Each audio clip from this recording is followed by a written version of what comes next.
Okay, so this is going to be fun. It's my intention to have this conversation from within the Vortex. My first question is, I had an experience with Cooper, who's almost 8 now. Not too long ago, he was wanting to go see an R-rated movie with his buddy, and he asked me about it. He got a phone call to be invited over to his friend's house, who there was no supervision there at that house, and his buddy was is 11, and so he asked me, he's like, Dad, I want to go see this movie, and I knew it was a rated R movie, and I said, well, Cooper, that's rated R, and I started catching myself right then, but I continued to say, I don't think that's the best thing for you. And he said, well, Dad, he's like, you teach me to do what feels good. And I got into a conundrum with myself, and he does this to me.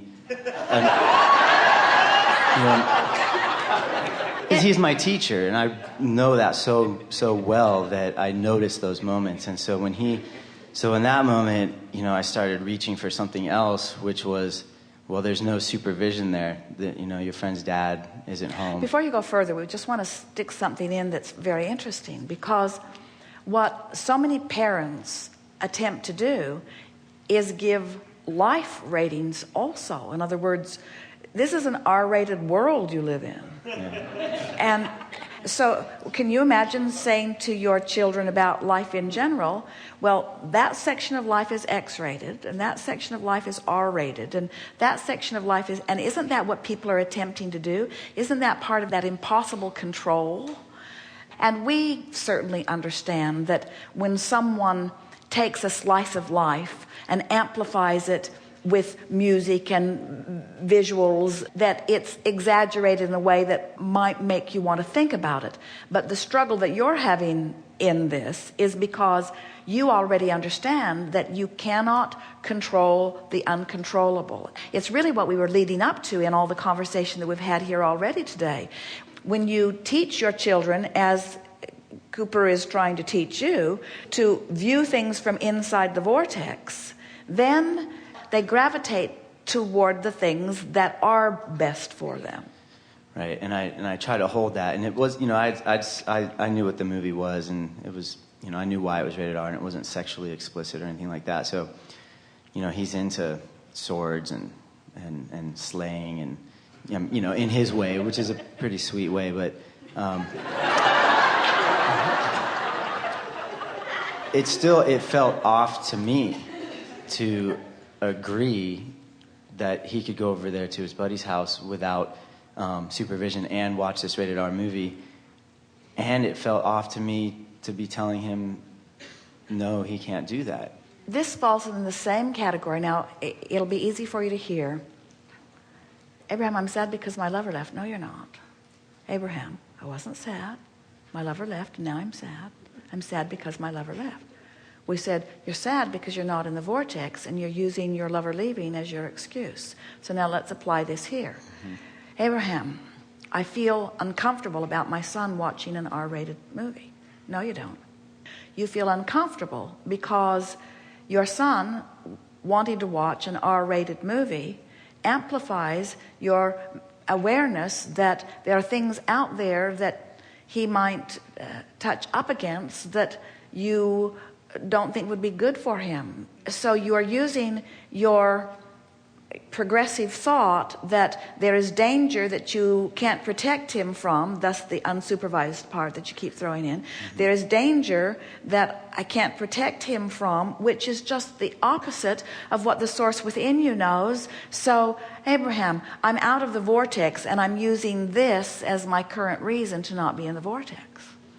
I'm not seeing my son as the source within me sees him.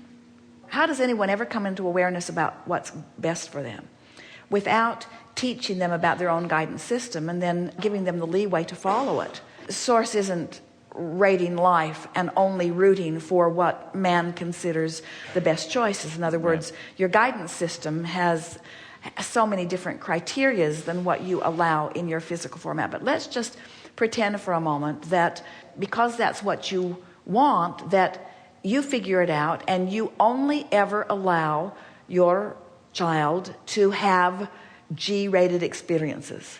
You protect your child from anything that could possibly be otherwise. And so in the process, you deprive him of contrast. In the process, you deprive him of his bounce. In the process, you deprive him of his natural evolution of his own vibrational escrow. In the process, you mute his ability to feel what's on and what's off because he doesn't have any range. It would be like saying to your child, and this is a pretty good analogy, although no analogy is perfect. It would be like deciding that you will only allow your child, or anyone you care about, to only listen to notes C, D, and E on the scale. Those are the only notes you're going to allow.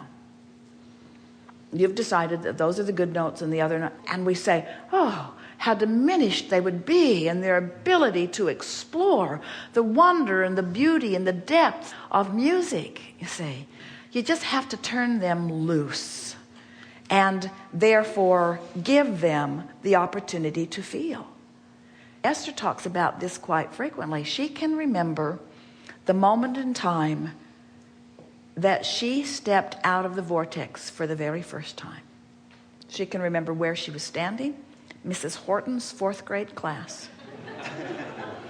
standing up along the blackboard, talking to someone who was talking very negatively about someone else.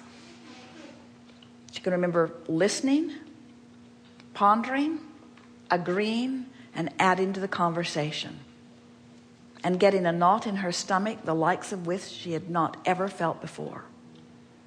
And if she had just known about guidance, if she'd known about emotions, she would have known what to do in that moment. But instead, she had 2 years of a very rough ride because she didn't understand what was happening, and so she kept playing the game. It's and I took something really beautiful from that because I was able to feel for the better feeling place, and I realized that what I'm doing feels really good with my kids and with other people around me because it's empowering. And no, I don't get it right all the time, but I didn't beat up on myself too hard for it.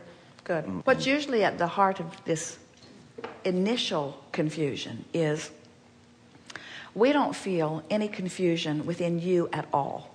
We know your awareness of who you are. We know your awareness of your guidance. We witness the application of it all day, every day. The only ripple, and we really don't think that it's something that anyone should ever try to eliminate altogether from their life experience, because you're involved in life and it's not a G-rated world. All the ratings are there. All the possibilities are there. It's the concern about what someone else might think about your decision.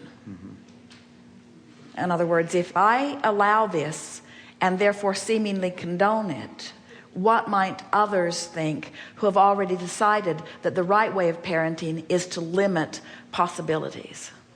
Yeah. And it's hard to explain. This stuff is hard to explain. But you can explain it in general terms. In other words, if you were to say, I trust the logic of my son, a lot of people would say, well, that's just foolish because the kids make all kinds of mistakes. But then you say, well, I believe that only in allowing them to know the difference between what feels good and what feels bad, that they ever understand what is a mistake.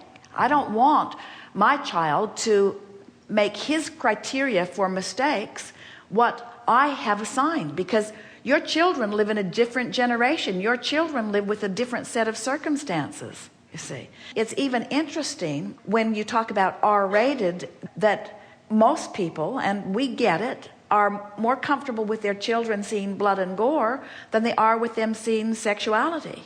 And we understand that too, because there's a broad range of sexuality that's displayed, and some of it's beautiful and some of it's horrible.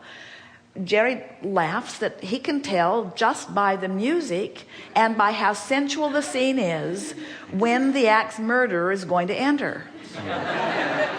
Because almost always when there's something beautifully sexually going on, someone kills someone. It's just sort of the orientation of today's movie makers. All right. Thank you so much.